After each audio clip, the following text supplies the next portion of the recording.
இன்றைக்கி வெண்டிக்காய் வர செய்திருக்கிறேன். வாங்க அதை எப்படி செய்து நான்ன்றதை பார்ப்போம்.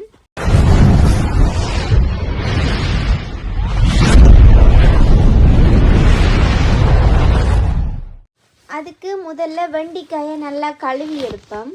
வெண்டிக்காயை நல்லா கழுவிட்டு அதை குட்டி குட்டி குட்டியாக வெட்டுவோம். அதே நேரம் இன்னும் ஒரு டிஷ்ஷில் தண்ணி எடுத்துட்டு ஒரு பாதி லெமனை அதுக்குள்ளே புழிஞ்சு விடுவோம். அது என்னத்துக்குண்டா வெட்டின வெண்டிக்காயை அதுக்குள்ளே தான் போடணும். அப்போ தான் அந்த வலுவழுப்பு தன்மை இல்லாமல் போகும். இந்த மாதிரி வெட்டி போட்டுட்டு நல்லா கழுவி புழிஞ்சு எடுத்து வைப்போம். இப்போ அடுப்பில் பானை வச்சுட்டு தேவையான அளவு ஒரு 1.5 டேபிள் ஸ்பூன் அளவுக்கு எண்ணெய் ஊற்றுவோம்.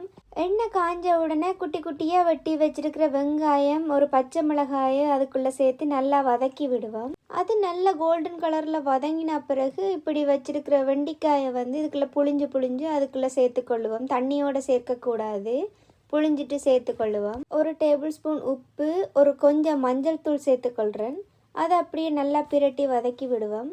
அதோட கொஞ்சம் ஒரு கைப்பிடி அளவு தேங்காய் பூவும் சேர்த்துக்கொள்கிறேன்.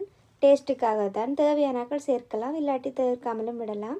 சேர்த்துட்டு இந்த மாதிரி நல்லா வதக்கி விடுங்க. வெண்டிக்காய் வேறு தயாராகியாச்சு. நீங்களும் வீட்டில் ட்ரை பண்ணி பார்த்துட்டு எப்படி இருக்குன்னு மறக்காமல் கமெண்டில் சொல்லுங்கள். தேங்க்யூ.